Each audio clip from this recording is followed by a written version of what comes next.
Welcome back everyone to another build showcase for Divinity Original Sin 2. Today we are covering my personal favorite build in the entire game, the Sparking Swings Battle Mage. This build is an absolute blast to play. You're going to be right in the middle of the fight, sending flames ricocheting across the entire battlefield, watching everything around you catch fire and turn to ash. It's super chaotic, satisfying, and easily one of the most fun ways to play this game. Now I do want to be upfront, this is by no means the strongest build in the game. There are a few others above it for sure, but by the end of the game this build is absolutely very strong, and more importantly it is a hell of a good time. As always, the full build including a lone wolf variant is in the description. Now let's get into character creation. The best race for this build is, as always, the Elf. The racial ability Flesh Sacrifice gives you an extra AP and a damage boost, which is always going to be a strong pick regardless of what you are building. Humans are a solid second choice for their critical chance bonus. And uniquely for this build, lizards are actually not a bad option here. Their fire resistance and racial ability lean directly into the fiery playstyle we are going for. So if you want to really commit to the fantasy of being a fire god, the lizard works well. For attributes and abilities at character creation, we are going with +2 intelligence, +1 memory, +1 scoundrel, and +1 warfare. I know that looks weird for a fire mage, but just trust the process. The setup is going to make your early game a little smoother, and everything will make sense as we build the character out. For starting skills, we are grabbing Battering Ram, Battle Stomp, and Backstab. Battering Ram and Battle Stomp are here for their early AoE crowd control and mobility. Both are going to be core tools throughout the entire game. Backstab is less critical and will get replaced before long, but early on I like the added mobility it gives you and the free critical hits you get from using daggers. Daggers just make the first stretch of the game a little bit easier. For our starting talent, we are taking Executioner. 2 extra AP immediately after killing an enemy is too good to pass on any build. And on a build that is constantly in the middle of a fight hitting multiple targets, you're going to be triggering this every turn. Before we get into the skills list, I need to explain the entire identity of this build, because everything else we pick is directly related to it. The core of this build is Sparking Swings. This skill enchants your weapons so that every time you hit an enemy, flames shoot out and bounce to nearby enemies. The key thing to understand that confuses people is that this build actually does less damage to the enemy you are directly attacking and more damage to the enemies around them, because the sparks don't hit the person that you are attacking. This means you are an AoE machine, but not a single target kind of fella. There are some workarounds to single targets that we will get into. With that understood, every other skill we pick is built around making Sparking Swings hit as many targets as possible. The way you do that is by using AoE melee abilities to hit multiple enemies at once, because every enemy you hit is another source of spitting flames. Battering Ram, Battle Stomp, Whirlwind, Crippling Blow, and Bull Rush are all here for exactly that reason. More hits, more enemies in range, more fire bouncing everywhere. For mobility, we grab Cloak and Dagger, which lets you teleport to any surface you can see, which is essential for a build that wants to be in close range constantly. For defensive and utility options, you are going to want Blinding Radiance to blind everything around you, Medusa's Head to petrify nearby enemies, Chloroform to put targets to sleep, and Uncanny Evasion to dodge everything thrown at you while you are in the thick of it. And then there is Chameleon Cloak, which is one of the most overpowered abilities in the game. It makes you completely invisible and untargetable for a turn, so you can easily take a refresher for more cooldowns and AP. Of course, we have the normal power picks. Teleport is the best spell in the game. Use it to group enemies together so your AoE hits more targets. Adrenaline gives you 2 AP up front, which is always a great trade to hit enemies with a blitzkrieg and close out fights faster. For magic damage, you will want Supernova, which is an absolute nuclear option. It hits hard, but you need to be careful, you might end up doing more damage to yourself. Searing Daggers is solid for AoE fire damage, and Ignition for early area damage as well. Both of these will be replaced once the real build gets rolling. And finally, for a damage steroid, we are grabbing Venom Coating. This skill applies poison to your weapon and gives you an overall damage boost for a very low cost. It is extremely powerful on this build. Ideally, you'll have a support character running Venomous Aura so it gets applied to you without you needing to use AP, but at minimum, you want to be using this as a pre-buff before every major fight. I'm going to be honest with you, this build does not start ripping until Act 2. In Act 1, you are going to feel pretty underwhelming, and that's fine. For most of Act 1, I just recommend grabbing a couple of daggers, jumping on the enemy backline, and being a nuisance while the rest of your team does the heavy lifting. You're going to be a mixed damage dealer in the early game, which is not ideal, because it means you are partially fighting against your team's damage type. So just focus on targeting enemies with low armor, landing a couple of important CCs, and let your companions handle the rest. I cannot stress this enough, this build feels pretty rough until around level 8. It really clicks once you get the upgraded version of Sparking Swings later on. If you want to accelerate the power spike, there is an alternative approach, where you grab Savage Sortilege at level 3 and have a companion use Enrage on your character.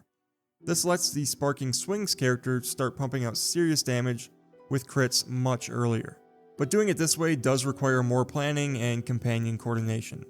The leveling guide in the description follows the straightforward path, so it's easy to follow, but the Enrage strategy is undeniably stronger if you want to put in the extra effort. For talents at character creation, we took Executioner. Our next pickup is going to be Mnemonic. The build runs a lot of spells and memory can feel tight early on. Mnemonic gives you 3 extra memory, which effectively translates into more intelligence investment earlier, which just means more damage. At level 8 we grab Savage Sortilege. This is mandatory on nearly every mage build in the game. It allows your spells to critically hit. The reason it matters so much here specifically is that your sparks inherit this. Your Sparking Swings damage can now crit, and on a build that is bouncing flames across an entire battlefield, that is going to make your damage add up rather quickly. At level 13, I like 5-star Diner. I'm an absolute sucker for this talent. It doubles the effects of food and potions, which lets you stack resistances and stats in ways that are frankly broken. Since you are right in the middle of every fight taking hits from all angles, the extra resists are a huge improvement. You can think of it as a straight upgrade over the Demon talent, so you take less damage from your own fire.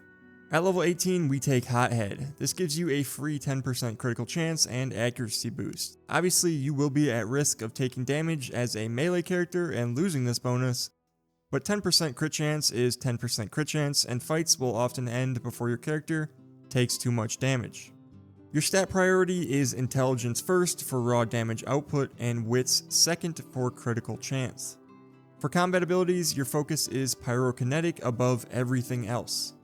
This is how you maximize the damage output of Sparking Swings. The more Pyrokinetic you have, the harder your sparks hit.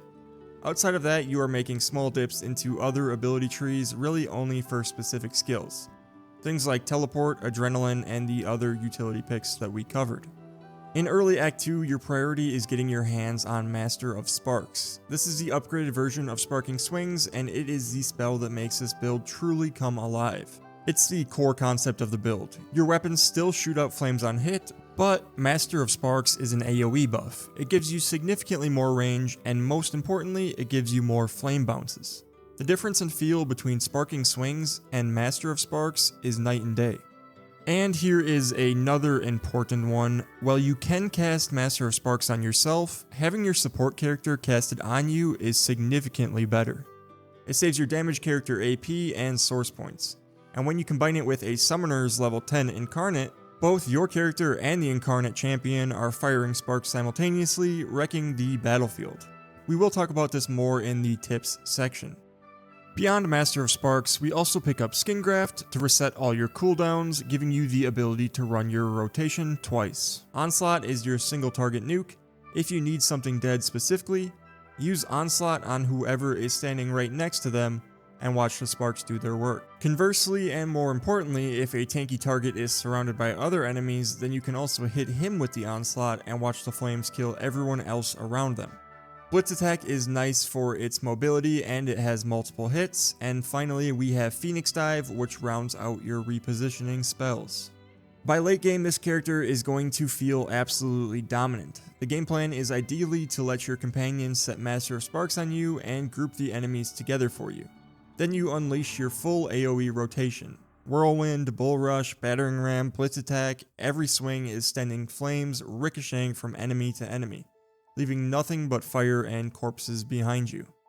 And don't forget, you also have a full suite of utility tools in the mix. Blinding Radiance, Chloroform, Medusa's Head can completely lock down fights, and Uncanny Evasion is there as a safety net.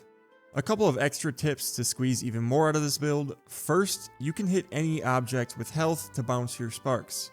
The most common application of this is hitting a Summoner's Totem. If you are ever facing a tough single target enemy and struggling to get your sparks to bounce, have your summoner drop a totem right next to the target, and then have your Spark Master start swinging at the totem. The sparks will bounce off the totem and the damage adds up extremely fast. This is the build's biggest weakness, so try to remain creative when facing single enemies. If you find yourself in a precarious situation and you happen to have a stray squirrel or cat next to you, you might just have more ways out than you think. Secondly, the summoner synergy on this build deserves its own dedicated mention because these two characters are peanut butter and jelly. The summoner casts Master of Sparks on both your battle mage and the champion incarnate, so both are firing sparks at the same time. The summoner drops totems when you need something to bounce off, the summoner uses utility spells to keep you alive while you are in the middle of the fight, and the summoner groups enemies with Nether Swap and Teleport so you can maximize your AoE damage. If you are running this build, run a summoner alongside it if at all possible. The two characters amplify each other possibly more than any other combo in the entire game. For Act 1 weapons, the Fang of the Winter Dragon is a strong early option for any mage related build. It requires you to kill the only decent person in the entirety of Act 1, which I will leave as a personal decision, and honestly it is not as critical to the specific build as it is to some others, so feel free to skip it guilt free. The Ring of Intelligence, however, is best in slot for every mage build in the game. Grab it from the ground on the beach near the Void Crocodiles when you have high enough wits. For armor, there is no single standout home run piece for this build the way some other builds have, but there are solid options throughout the game, and I will have them all listed on the leveling guide in the description. Now for weapons. Before I get to the endgame pick, I want to address something. You might look at this build and think dual wielding is the obvious choice. More weapon swings means more sparks flying, right? This is a reasonable assumption to have, but for most of the game a staff is actually going to give you the best damage output statistically, because of their intelligence scaling. But I don't want to stop you from doing what you want. You absolutely can use dual daggers if you really want to. Hell, you can dual wield frying pans if you want. It's actually what I usually do in the early game for fun. But in Act 2, you want to be using the best staff you can find as you level up.